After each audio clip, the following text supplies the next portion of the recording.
he found the Lord standing outside the circle of his arms. Purport by Srila Prabhupada.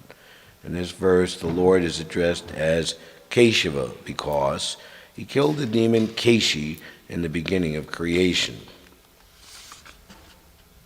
Keshava is also a name of Krishna.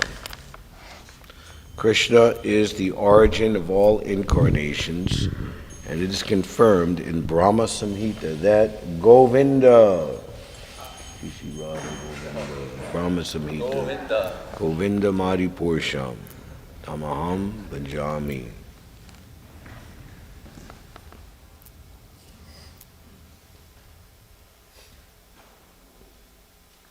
Krishna is the origin of all incarnations.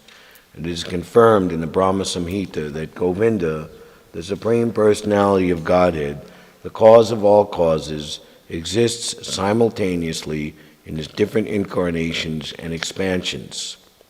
The demon's attempt to measure the Supreme Personality of Godhead is significant.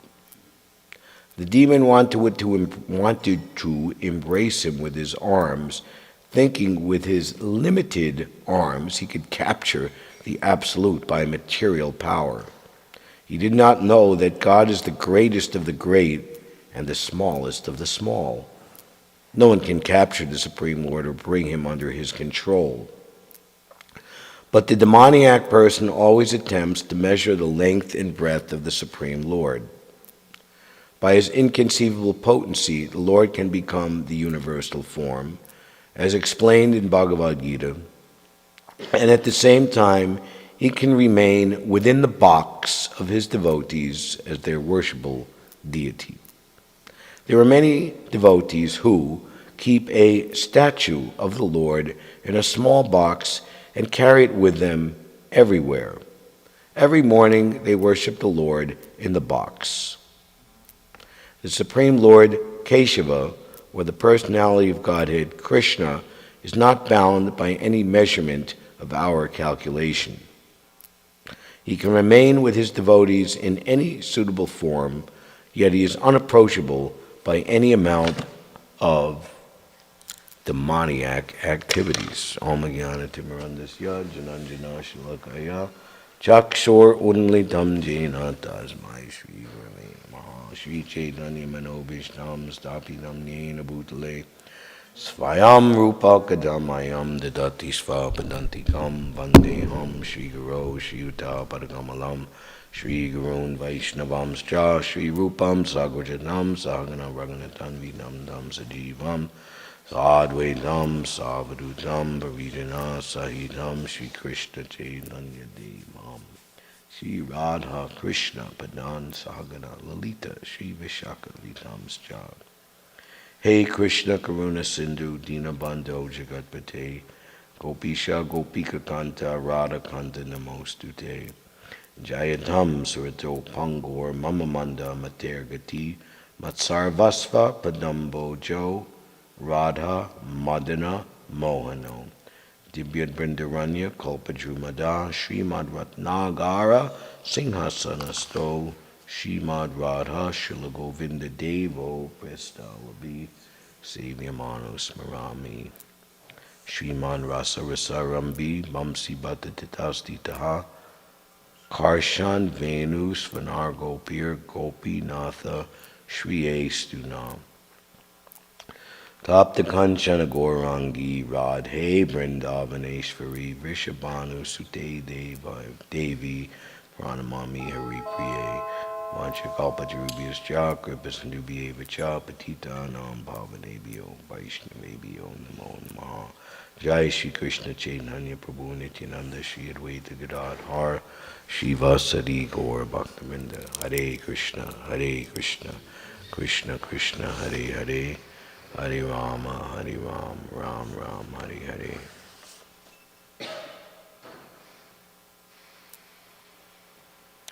Keshava is a name that is so many times called, Krishna is called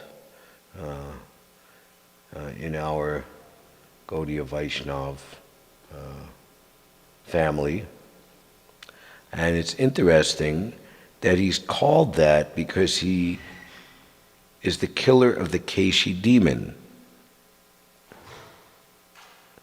A name like Madan Gopal, Madan Mohan, a very beautiful name, describing Krishna, his amorous love personified. And so wonderful is Madan Gopal, Madan Mohan, that he is charming millions and millions of cupids, Kandarpa Koti Kamaniya Vishesha Sobham. Equal in glorification of the Supreme Lord, Svayam Bhagavan Krishna, is the name Keshava, but from a different avenue or angle of appreciating the Lord's qualities. So as mentioned in the previous verse, these demons would have the, how did it say here? Advantage. They would have the advantage of being killed by the personality of Godhead.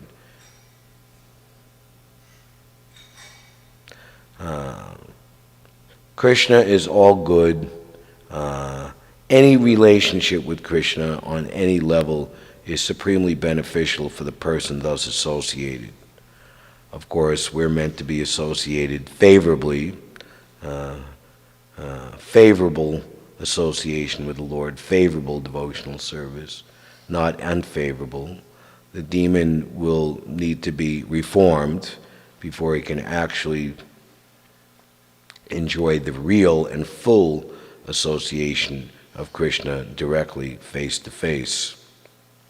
But still, to glorify and to notice the exclusive quality, such a great quality that only Krishna himself possesses, is his munificent compassion and his doing good even for the worst demon. Srila Bhaktisiddhanta Saraswati, he has said, "Let me wish nothing but the highest good for my worst enemy." Such a practice. So this is in line with the nature of Krishna himself. And ultimately, Sarva Yonishu, every living entity in whatever species of life, whatever bhava that they're in, whether it be Suram Bhavam Ashrita, even that, what to speak of pure bhava, the bhava of a devotee, they are his sons. And the father, he never loses affection for the son, no matter how wayward or prodigal or crazy they become. And for even how long they become like that, the father will never forget. Keshava is also a name of Krishna. Krishna is the origin of all incarnations. It is confirmed in Brahma Samhita that Govinda, the Supreme Personality of Godhead, the cause of all causes, exists simultaneously in his different incarnations and expansions. What is that? Om Purnamadam Purnamidam Purnat Purnamudachyate. That Krishna, he is the complete whole, and many, many units emanate from him, but he doesn't diminish. Quite to the contrary, he remains the complete balance, and all those emanations from him, they are also complete in themselves. Prabhupada would give an example of one candle lights another candle, and so many candles, but the original candle that lit all the other candles is not diminished at all in potency. The demon's attempt to measure the Supreme Personality of Godhead is significant. So this is the tendency of the demon, the empiric scientist, knowledge acquiring science. We have to question the science. We have to always see what are the. Can we judge it and understand it? On one level, That's very important to protect us from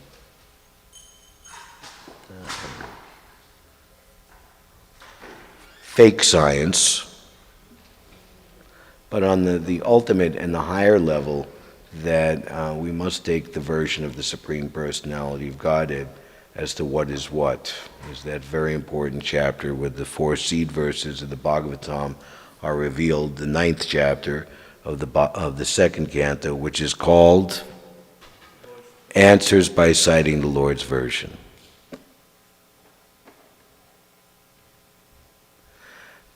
The demon's attempt to measure the Supreme Personality of Godhead is significant. The demon wanted to embrace him with his arms, thinking that with his limited power he could capture the Absolute by material power. How foolish.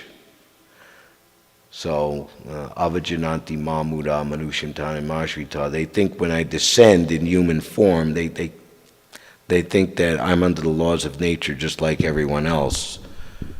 And we can kill Krishna, we can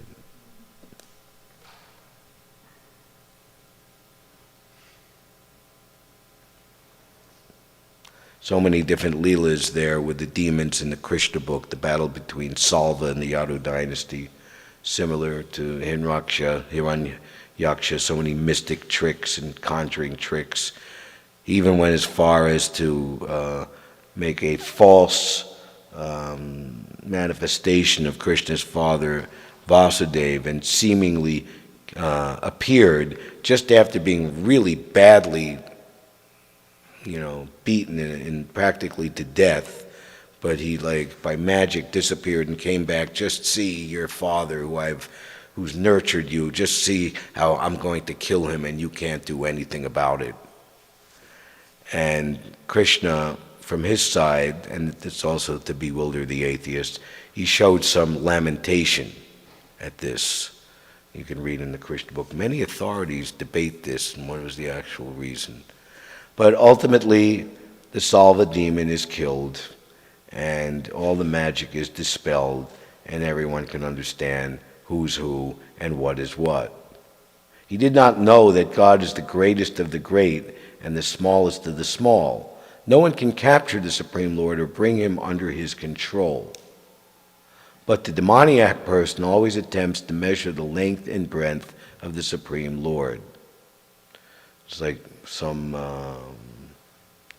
person of following the major religion in the Arabic world started a big argument at the Harinam, looking at the picture of Lord Chaitanya on chanting Hare Krishna pamphlet. This cannot be God, you're worshiping a man, And any amount of logic and reason, as we understand the standard arguments from our Gaudiya Vaishnava Shastras and Acharyas, could not at all satisfy the demoniac person, but made them all the more eager to try to win their argument by embracing Krishna in his arms and trying to crush him to death.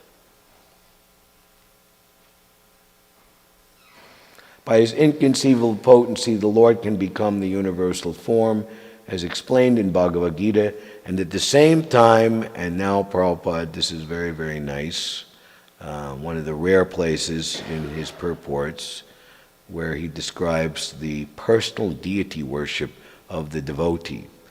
At the same time, he can remain within the box of his devotees as their worshipful deity.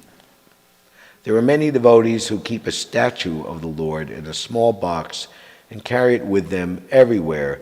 Every morning, they worship the Lord in the box. So, such a contrast here. A gigantic Varaha Rupa, the form of Lord Varaha, who is picked up with his tusks the entire Earth planet, which fell into the Garbhodak ocean, and now is fighting this gigantic monster demon, Hiranyaksha, that even the demigods, they can't, even collectively can't bronco bust him down, tie him up, and they're very much afraid. And we'll see later his twin brother, Hiranyakashipu, terrorizes the demigods and even when Lord Nrsingadev is in the process of killing him, they're hiding behind the clouds, waiting for the ultimate moment, which here in our story is just 2 more verses, the ultimate finish. And Lord Nrsingadev gave a chance for Hiranyakashipu to slip from his hands, and the demigods were extremely afraid because they thought that if Hiranyakashipu, who just simply by the mere movement of his eyebrows would keep them in check, fawning so-called respect and worship, yes, my lord, yes. But when he would see them in a different countenance and posture, looking forward to his death with great pleasure, then he would take great revenge upon them, and so they were terrified. So this same Supreme Personality of Godhead, who cannot be controlled by any amount of demoniac endeavor, is controlled by his devotees' pure love. And the Lord, Prabhupada writes, the Lord, out of his unbounded, causeless mercy only, appears as the deity. Just think as devotees, we go here and there, change our position for good reason or whatever. But Sri Radha Govinda and any installed deity, they're remaining in the same place, not moving, to give their audience and mercy and create a holy place for their sake, for our sake.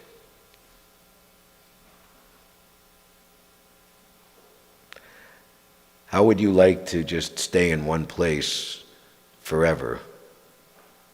Could you do it? So, of course, Krishna, he is the sum total of all places, everywhere. Complete universal experience is present within himself, wherever he stations himself to be. We see the example of great devotees just in Srila Prabhupada's movement. They stay in one place and never leave, completely dedicated to the mission of Srila Prabhupada in his service to the deity, to the Lord's mission in that place. The Vibhu Chaitanya, Andhra Prabhu in Vrindavan never left. Even just to visit locally, Vrindavan, of course, is a gigantic Leelastan. There's so many worthy places to see. Whereas in New York, for example, the places we go are for preaching. And there's a few places where Prabhupada was, where he started the movement at 26 2nd Avenue, and the first outdoor kirtan successfully executed in Tompkins Square Park.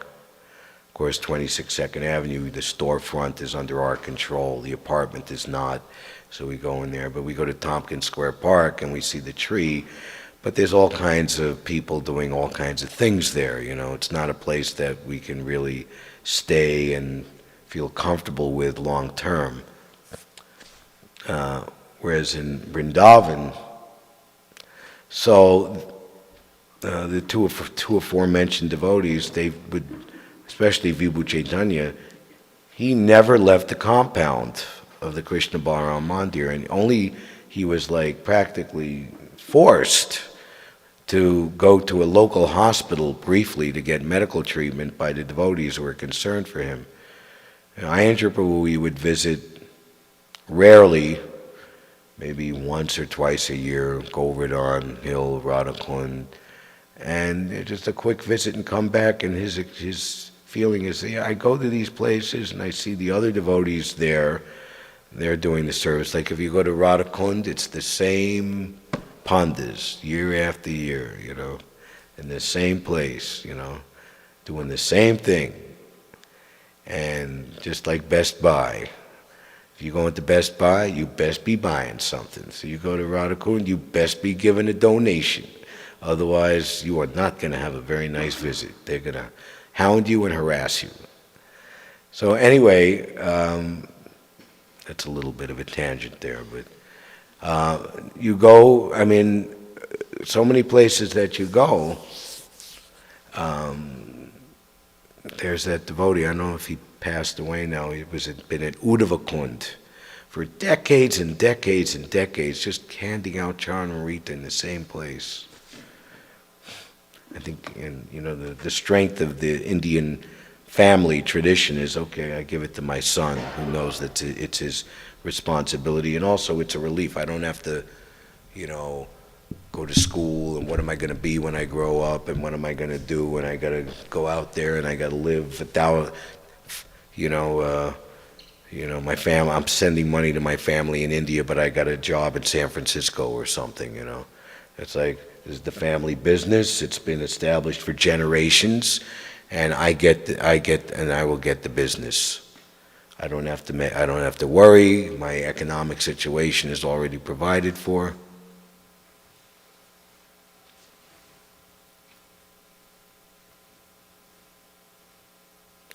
So Krishna, he is so much wanting to not just give his mercy to the devotees, he wants his pure devotees association. And he's willing to, in any status or condition of life. Who knows more the importance of the mission of distributing Krishna consciousness in New York City than Sri Sri Radha Govinda themselves? Srila Prabhupada, as their representative, parallels and mirrors that in an incredible way, but ultimately it's Radha Govinda themselves who want their mission enacted here and are willing to stand in one place to make it work.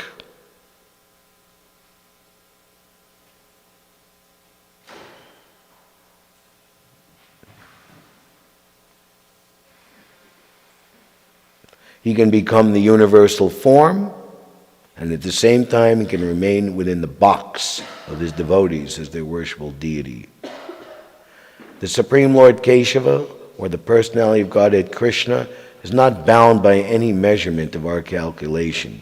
He can remain with his devotee in any suitable form, yet is unapproachable by any amount of demoniac activities.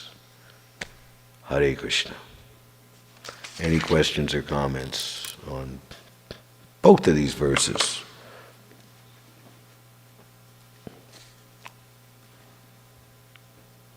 Hare Krishna. You were mentioning about the holy Dham, and even tirthas Prabhupada created, all over the world, especially here in New York.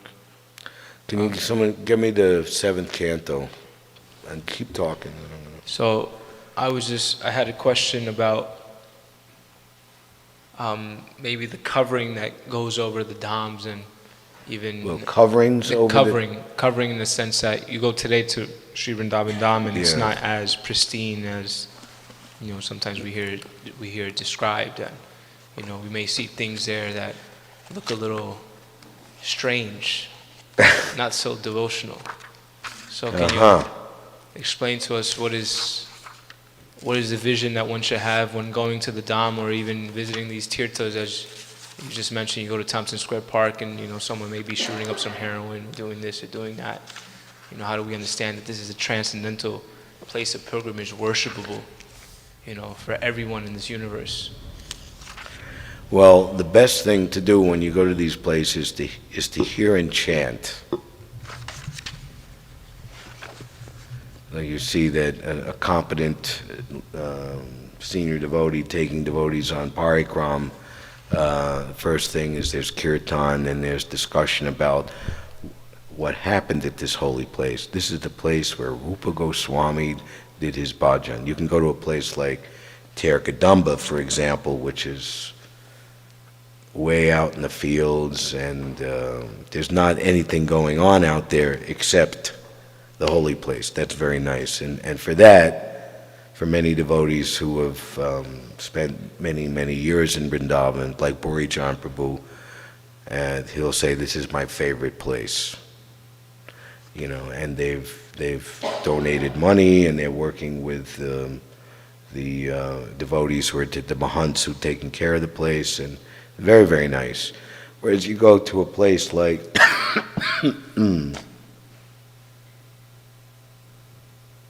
I don't know if it was repaired yet, Shamananda's Pushpa Samadhi. And it's also the place where Radharani awarded him the tilak. If you're coming into Lowy Bazaar, and before you make a left to go to Radha Damodar, and you go down the hill, you pass Radha Shyama Temple on the left, and midway down on the right, there's the Samadhi. But when I was there 3 years ago or longer, the whole place was like devastated. I think there was a land dispute or something, and Still the same. still the same, nothing. Okay, so or the Radha Govinda temple, the one that Aurangzeb desecrated. You go there and it's like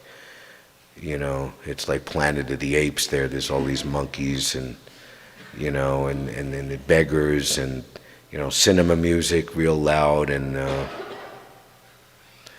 it's kind of difficult to enter into the mood there because you're like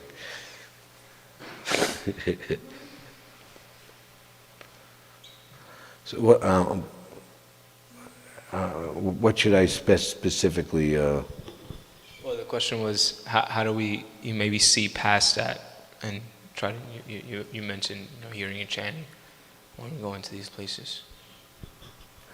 you can do before you should know the significance of the place beforehand, and then when you can go, you can focus and be able to filter out the other things. Anyway, what I was looking for here, which I can't find immediately, I'll say from memory, is that Narada Muni is describing to Maharaj Yudhishthira that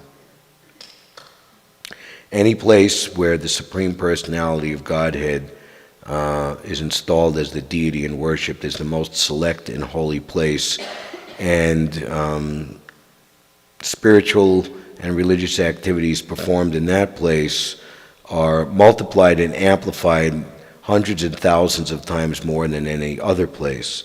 So Srila Prabhupada writes in that section that all of the temples established in the International Society for Krishna Consciousness, and we can broaden that to the Gaudiya Vaishnava Sampradaya, are the most select and worthy holy places, and that anyone wishing to make advancement in spiritual life must visit these places. So devotees are establishing temples, and what to speak of such a personality as Srila Prabhupada personally installing the deity. North of us, we have Shri Shri Radha Gopi Vallabha in Boston. Prabhupada personally installed them. Shri Shri Radha Govinda, they are in a category that Yamuna Devi Dasi, who was Prabhupada's pujari for all these amazing, massive pandal programs in the big Indian cities like Bombay, Delhi, Calcutta, Hyderabad, other places. Prabhupada considered that the deity was presiding over the pandal and worshipped in his presence. Worship meaning there was artik and kirtan, and Prabhupada spoke before tens of thousands of people there. So Shri Shri Radha Govinda here were presiding over the Jaipur pandal in January 1972, and Prabhupada directed that after that they be sent to 439 Henry Street, where they've been here and with us in our wanderings around the city for the last 50 years. There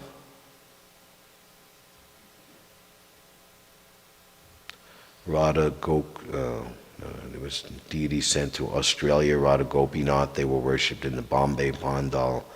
I can't remember exactly all of them. So, yeah, any other questions?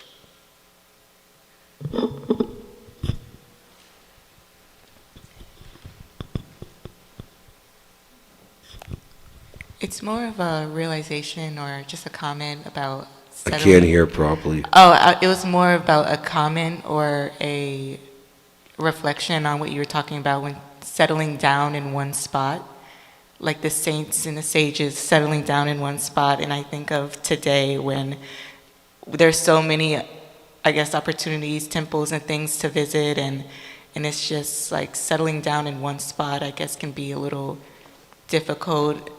But I guess it's just the mentality of this day and age. We're always thinking there's something better or there's something else. And I was just been reflecting on staying in one spot and what that feels like. Or I'm understanding the general idea, but I'm missing a lot of the nuances because I Yeah. just can't hear it, the speaker and the echo. Go, Paul. She wants to know, she said she was reflecting on the point of staying in one spot. Ah. In today's day and age, it's so easy to just say, oh, maybe I can visit here, go there. So, and then you want to understand. Yeah. Staying in one spot. Yeah, like I can understand the value of it, but I know like the mentality today, we're always seeking something better or like there's something else. Like staying in one spot is an uncomfortable feeling or position to be in. But I guess that's in a material sense, like spiritually, how could we get to that point of this is where I can It's an stay? item of love between the devotee and the Lord that the Lord wants for his mission in that place. Vasudevi is the Lord of every place. And if the Lord is requesting you to perform a particular service, and the devotee's mentality is that whatever it is, whether it's suffering, whether it's a hellish condition, but this is what the Lord wants to do, then that suffering and hellish condition is the greatest of my happiness. That's the purport of the final verse of Shishastakam, which you can read the confidential revelations of the acharyas of the importance of Lord Chaitanya's 8 verses, that mentality is based on the highest expression of love of Godhead that's exhibited by the associates of Srimati Radharani herself, the Brajadevis. So our goal should be pure devotional service, which is meaning pleasing the Lord, not pleasing myself. If we go from place to place and change to this to that, why are we doing that? Because we are unsatisfied. Full satisfaction can only be achieved by the pure devotees. What is that? Bhukti Mukti Siddhikami Shakale Ashanta. Only the bhaktas, only the pure devotees are peaceful. Everyone else is restless.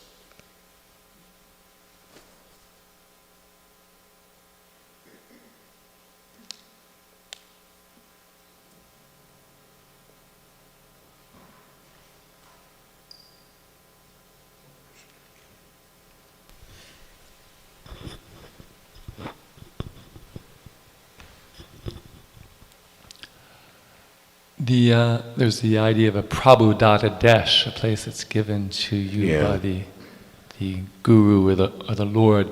Like people look at my life and they think I'm traveling to all these places whimsically, but actually I come here because Niranjana Swami said you should come and join Ram Roy every year for some time because you both like Harinam. So I said, okay.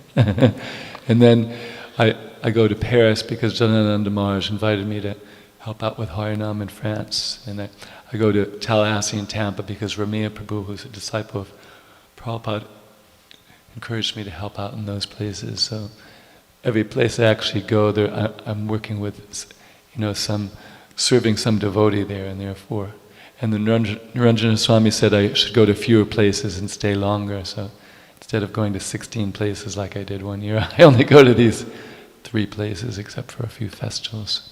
So that the idea is that it's a sign, like, that Prabhupada assigned Vibhu Chaitanya to Vrindavan, and other people were assigned by like Lord Chaitanya assigned the 6 Goswamis to Vrindavan also. There's such a crying need for Krishna consciousness, and it's a big question. Why are there so few of us? There's so much service to be done, and one point of staying in the Prabhupada Desh is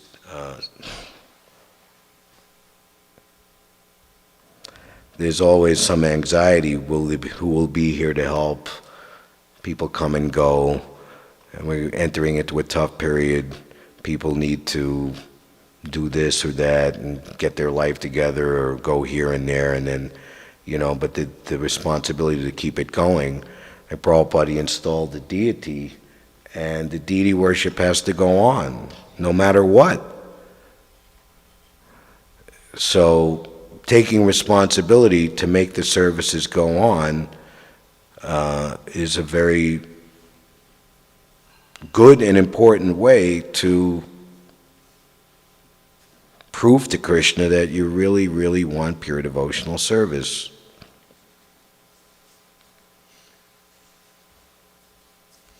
Prabhupada, when asked, by devotees, can you send people from here and there to help out, Prabhupada put more of a emphasis on make the local people devotees.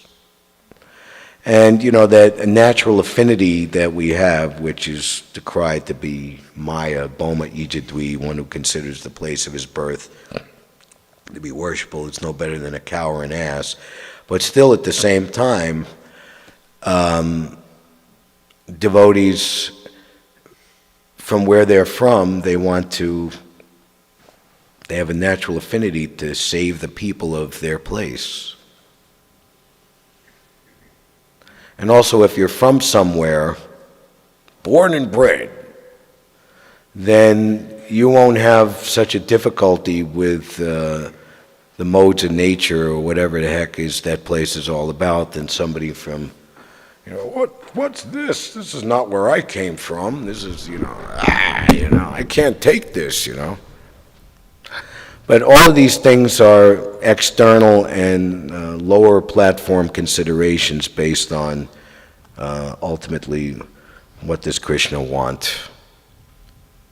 Prabhupada says in regards to Advaita Acharya, after Lord Chaitanya realized that he got tricked into thinking that he's going to Vrindavan, but ends up right smack back in Advaita Acharya's house, says, wherever you are, that is Vrindavan. That was Advaita Acharya's response.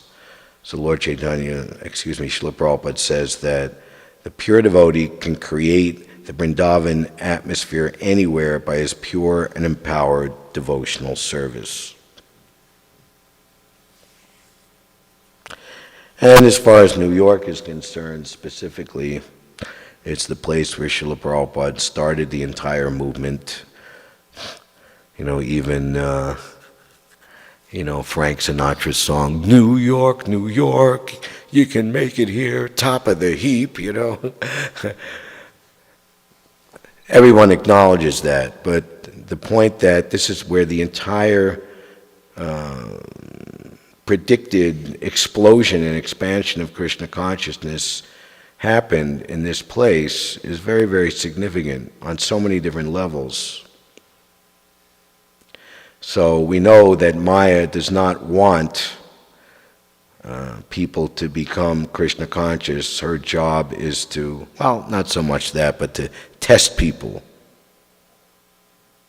There's the play that was put on in Prabhupada's presence. What is it? Kali in the age of Kali, and you have, it was just put on here recently. I'm Kali, and this is my consort Sin, and we have all come to do you all in, and they show how, they're going to bewilder everybody. And what is the ultimate kudita? Hare Krishna, oh no, ah! So the struggle here is going to be more, because the victory is all more important. So Srila Prabhupada began the victory, and the victory march should be continued all the way down. So this is a place for very above heroism. So if you want to be a hero and a heroine for Radha and Krishna, this is the best place to do it. Any other points or questions? How do we stick to a service without feeling like, because on the unstudied platform as a beginner in Krishna consciousness, a young devotee, he may feel like he's forcing himself to do something. But we also know that devotional service is supposed to be voluntary and performed in a favorable mood. So how do we stick to a service that we're not really fixed on yet? Should we go and do something else that we like, or should we stick with that service without being forced? Everything is voluntary and has to be based on love. He who gave me eyes to see is my Lord, birth after birth. From him ecstatic prema emanates, by him ignorance destroyed. That has to be awakened. And then one can deal with anything, in any situation. And what to speak of losing enthusiasm, gain enthusiasm, gain knowledge, gain realization, gain actual, tangible, spiritual emotion and feeling, which might not be, readily perceivable easily, but a very, very deep, deep artesian well below the surface, which is a strong foundation. Srila Prabhupada, he was very, very determined to not let his deepest inner ecstasies interfere with the extremely expert functionality of his administering his service to his spiritual master, governing the entire worldwide movement of ISKCON. What can I say?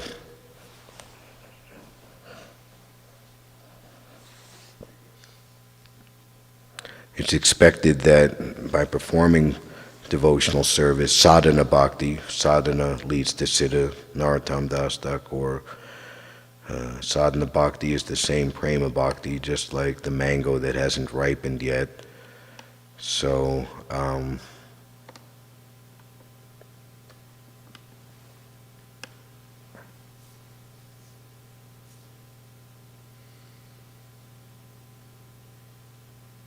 we have to keep going. Anything else?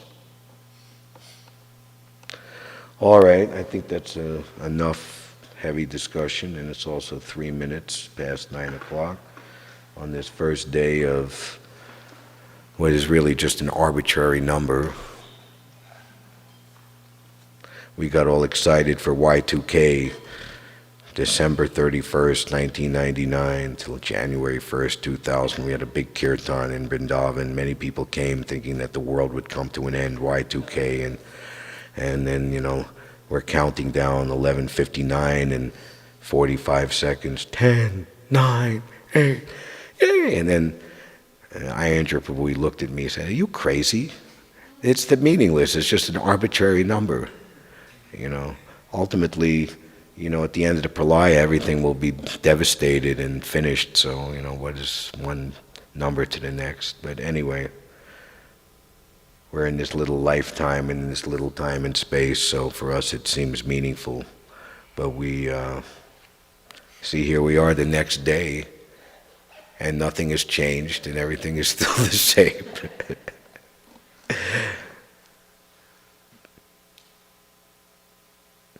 For the karmis, 1 year older and shorter of breath, and one day closer to death. Whereas for the devotees, the sun rises and is set, but our lifespan is not diminished because we use that time to serve Krishna, the Supreme Personality of Godhead. All right, so Krishna Kripa, the walking Harinam has been decided?